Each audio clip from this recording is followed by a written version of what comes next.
आज विक्रांत को ऐसी गलतफहमी हो गई है जो उसकी जिंदगी ही बदल देगी।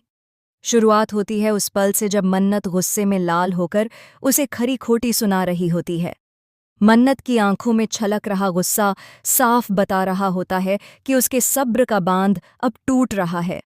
विक्रांत खुद भी समझ नहीं पा रहा कि आखिर उससे कहाँ गलती हो रही है, लेकिन उसकी गलतफहमी इतनी गहरी हो चुकी है कि अब वह सच और झूठ के बीच फर्क ही नहीं कर पा रहा।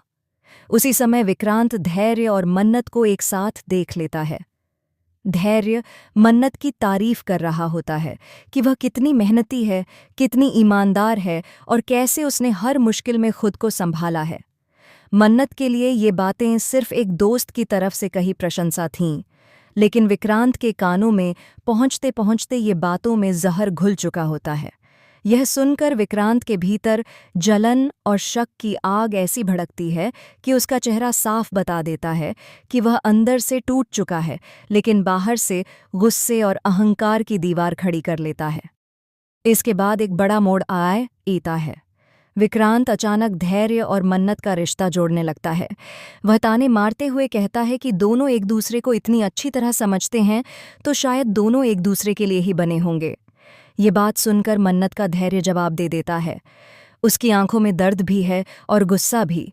वह बिना सोचे विचारे विक्रांत का कॉलर पकड़ लेती है और चिल्लाते हुए पूछती है कि वह उस पर इतना घटिया इल्जाम कैसे लगा सकता है।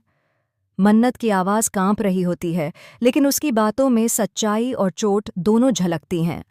वह कहती है कि प्यार का नाम लेकर उसके चरित्र पर सवाल उठाना सिर्फ गलत नहीं, शर्मनाक भी है। लेकिन विक्रांत, जो पहले ही गलतफहमी के जाल में फंस चुका है, उस पल भी मन्नत की सच्चाई नहीं देख पाता। उसे ऐसा लगता है कि मन्नत उसे धोखा दे रही है, जबकि सच्चाई इससे बिल्कुल उलट होती है। जैसे जैसे बात आगे बढ़ती है, दोनों के बीच की दूरियां और गहरी होती जाती हैं। मन्नत की आंखों में आंसू हैं, लेकिन वह खुद को टूटने नहीं देती। वहीं दूसरी तरफ विक्रांत मन्नत को दूर होते देख भीतर ही भीतर बुरी तरह बिखर जाता है। दृश्य बदलता है। घर का एक कोना, फीकी रोशनी और अकेला बैठा विक्रांत। उसकी आंखों में पछतावा तो है, लेकिन उसका अहंकार अभी भी उसे सच्चाई देखने से रोक रहा है। मन्नत के साथ बिताए हुए लम्हे उसकी आंखों के सामने घूम रहे हैं। उसकी हंसी, उसकी मासूमियत, उसका भरोसा, और फिर अचानक उसका दिल चीर देने वाला ख्याल, क्या वह मन्नत को हमेशा के लिए खो देगा? इसी बीच कहानी में एक और बड़ा ट्विस्ट आता है।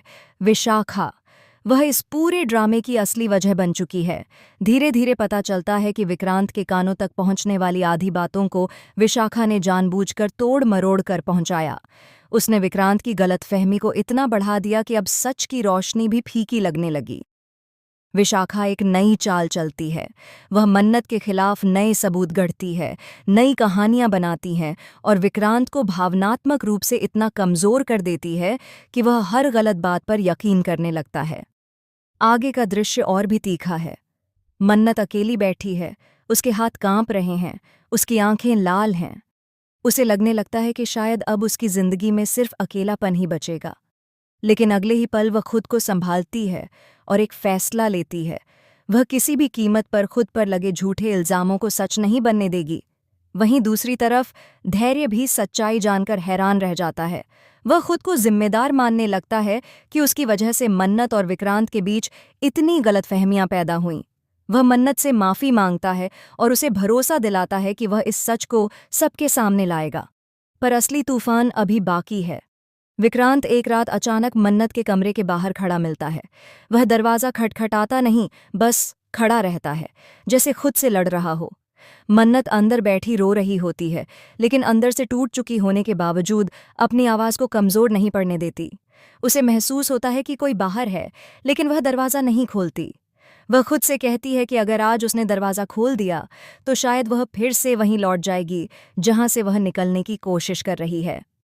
अगली सुबह दोनों एक दूसरे से आंखें चुराते हैं। एक पल के लिए दोनों एक दूसरे को देखते हैं, पर दोनों के चेहरे पढ़ना मुश्किल हो जाता है, क्योंकि दोनों ने दर्द का मुखौटा पहन लिया है। अब कहानी उस मुकाम पर पहुंच रही है जहां विक्रांत और मन्नत अलग अलग रास्तों पर चलने का फैसला कर लेते हैं। विक्रांत के दिल में जितनी गलतफहमियां भरी हैं, वे उसे मन्नत से और दूर ले जा रही हैं। विशाखा खुशी से एक नई चाल चलने की तैयारी कर रही है, क्योंकि अब उसके पास मौका है कि वह मन्नत की जगह खुद अपनी जिंदगी में वह पाले जिसकी उसे हमेशा से लालसा थी। लेकिन कहानी एक नया मोड़ लेती है, एक ऐसा मोड़ जो सब कुछ उलट-पुलट कर देगा। जब दोनों अलग होने वाले होते हैं, उसी समय मन्नत को एक चौंकाने वाला सच पता चलता है। विशाखा ने सिर्फ गलतफहमियां नहीं फैलाईं, बल्कि उसने विक्रांत के नाम से नकली मैसेज, झूठे कॉल रिकॉर्ड और एक फर्जी वॉइस रिकॉर्डिंग भी बनाई थी, ताकि दोनों हमेशा के लिए अलग हो जाएं। यह सब सामने आता है एक ऐसी स्थिति में जब मन्नत लगभग सब कुछ छोड़कर जाने वाली होती है। अब सवाल ये नहीं है कि मन्नत अपनी जिंदगी कैसे गुजारेगी, बल्कि यह है कि क्या वह यह सच विक्रांत तक पहुंचा पाएगी या नहीं। क्या विक्रांत अपनी गलतियों को समझ पाएगा? क्या इन दोनों का रिश्ता टूटकर बिखर जाएगा, या फीनिक्स की तरह राख से उठकर फिर से मजबूत होगा? और सबसे बड़ा सवाल, जब सच्चाई सामने आएगी, तब किसकी जिंदगी पूरी तरह बदल जाएगी? कहानी अब वहां पहुंच चुकी है जहां हर कदम पर नया तूफान तैयार खड़ा है। जब मन्नत और विक्रांत अलग